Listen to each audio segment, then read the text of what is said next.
उधर गुजरात के अहमदाबाद में पुलिस ने डिजिटल अरेस्ट और साइबर क्राइम के आरोपियों के एक बहुत बड़े गिरोह को पकड़ने का दावा किया। अहमदाबाद पुलिस ने दावा किया कि उसने देश भर में डिजिटल अरेस्ट के जरिए लोगों से पैसे लूटने वाले गिरोह के 17 सदस्यों को गिरफ्तार कर लिया, जिन पर देश के अलग अलग शहरों में करीब 450 से ज्यादा लोगों को ठगने का आरोप लगा। और अहमदाबाद पुलिस ने दावा किया कि डिजिटल अरेस्ट का यह रैकेट चीन और ताइवान से चलाया जा रहा था, क्योंकि पुलिस ने इस मामले में जिन 17 लोगों को पकड़ा उनमें 4 ताइवान के नागरिक बताए गए।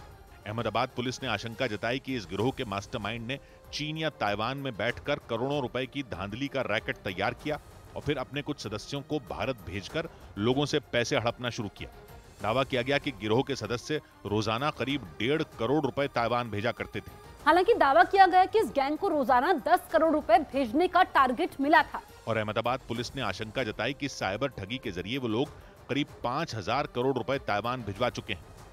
हमें एक तो 762 जितने सिम कार्ड मिले हैं, उसके साथ साथ 120 जितने मोबाइल भी मिले हैं और कुल 17 जितने आरोपियों की धरपकड़ हुई है। इस दौरान पुलिस ने उन आरोपियों के पास से बड़ी तादाद में mobile phone, SIM card, chequebook और डेबिट कार्ड भी बरामद करने का दावा किया। पुलिस के मुताबिक इस रैकेट को दिल्ली में रहने वाला सैफ हैदर नाम का आरोपी चला रहा था। और पुलिस के मुताबिक इस गिरोह ने न सिर्फ गुजरात बल्कि देश के कई बड़े शहरों में डिजिटल अरेस्ट के जरिए लोगों से सैकड़ों करोड़ रुपए की धांधली की। डिजिटल अरेस्ट लोगों से पैसे ऐंठने का नया तरीका है, जिसके जरिए पिछले कुछ महीनों में कई लोगों को लूटा गया। क्योंकि डिजिटल अरेस्ट में लोगों को गिरफ्तारी का डर दिखाकर उन्हें घंटों तक डराया धमकाया जाता है। अक्सर ऐसे मामलों में ठग खुद को सीबीआई या फिर कस्टम्स विभाग का अधिकारी बताकर लोगों को फोन करते हैं।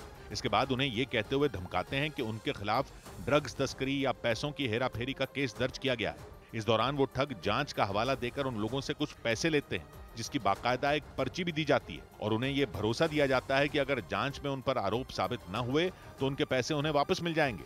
अलग अलग एजेंसीज का वो बना के उसके व्हाट्सएप प्रोफाइल पे भी डालेगा, वीडियो कॉल फिर करते हैं तो पीछे दिखाने के लिए कि ऑफिस है वो भी दिखाते हैं। इस नकली पूछताछ के दौरान न तो उन लोगों को किसी और से बात करने की इजाजत होती है और न ही कमरे से बाहर निकलने की, मतलब वो एक तरह की कैद में ही रहते हैं। इसीलिए इसे डिजिटल अरेस्ट कहा जाता है। और ऐसा ही एक मामला कुछ दिन पहले गुजरात के अहमदाबाद से सामने आया था। पुलिस के मुताबिक वहां एक बुजुर्ग से 80 लाख रुपए की ठगी करने के साथ ही उन्हें 10 दिन तक डिजिटल अरेस्ट में रखा गया।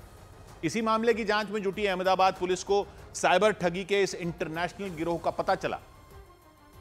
और जब इस मामले की परतें खुलनी शुरू हुई तो पुलिस वाले हैरान रह गए, क्योंकि अहमदाबाद पुलिस के मुताबिक ठगों के इस गिरोह ने 1-2 नहीं बल्कि देश भर के 450 से ज्यादा लोगों को लूटने का काम किया। पुलिस ने दावा किया कि ठगों का यह गिरोह 6 टीमों में बटा हुआ था, जिनमें सबको अलग अलग काम सौंपे गए थे। इनमें किसी को बड़े पैमाने पर सिम कार्ड जुटाने होते थे तो कोई लोगों के बैंक अकाउंट की जानकारी इकट्ठा करता था। इसके अलावा लोगों को फोन करके उनसे ठगी करने के लिए तो सैकड़ों लोगों की टीम बनाई गई थी। पुलिस के मुताबिक आरोपियों ने मुंबई, दिल्ली, वडोदरा और बेंगलुरु में 4 डार्क रूम भी बनाए थे, जहां से ठगी का काम किया जाता था। और दावा किया गया कि इन्हीं डार्क रूम से चंद मिनट के अंदर ठगी का सारा पैसा ताइवान पहुंचा दिया जाता था। मतलब जब तक लोग ये समझ पाते कि उनके साथ ठगी हुई है, तब तक उनका पैसा देश से बाहर पहुंच चुका होता था। हालांकि अहमदाबाद पुलिस ने ठगी के इन मामलों की जांच करते हुए इस गिरोह का पर्दाफाश कर दिया। और इसी तरह का एक मामला उत्तर प्रदेश के शाहजहांपुर से भी सामने आया। वहां भी पुलिस ने साइबर ठगों के एक बड़े गिरोह का भंडाफोड़ करने का दावा किया। पुलिस के मुताबिक उसने इस गिरोह से जुड़े 10 लोगों को गिरफ्तार कर लिया। आरोप है कि गिरफ्तार किए गए लोग फर्जी बैंक अकाउंट खुलवाकर साइबर फ्रॉड करते थे। और इसीलिए साइबर ठगी के आरोप में पुलिस ने इन 10 लोगों को गिरफ्तार करने का दावा किया। पुलिस के मुताबिक इस गिरोह ने देश के 14 राज्यों में 200 से ज्यादा फर्जी बैंक अकाउंट खुलवाए थे। उन अकाउंट में करोड़ों रुपए के लेन देन होने की जानकारी सामने आई। देश के 14 राज्यों से फ्रॉड करके लगभग 1 करोड़ 55 लाख की ठगी की गई है। पुलिस ने बताया कि उसे इस गिरोह के शाहजहांपुर जिले में सक्रिय होने की जानकारी मिली थी, जिसके बाद पुलिस की एक टीम ने इस गिरोह का भंडाफोड़ किया और आरोपियों से अलग अलग बैंकों की 32 पासबुक, 10 चेकबुक, 10 एटीएम कार्ड और कई पैन कार्ड बरामद किए। पुलिस के मुताबिक ये गिरोह पूरी प्लानिंग के साथ काम करता था। ये लोग किसी भी व्यक्ति को लालच देते थे कि हम 5000 रुपए देंगे, तुम अपना आधार कार्ड और पैन कार्ड ले आओ। पुलिस ने बताया कि ये आरोपी लोगों से उनके आधार कार्ड और पैन कार्ड लेते थे और उनके नाम से फर्जी बैंक अकाउंट खुलवाते थे और फिर बिहार और बंगाल में बैठे अपने साथियों को उन बैंक अकाउंट की जानकारी भेजते थे। और इसके बाद लोगों को डरा धमकाकर उन बैंक अकाउंट में पैसे डलवाते थे। पुलिस ने जल्द ही इस गिरोह से जुड़े और लोगों की गिरफ्तारी करने का दावा किया।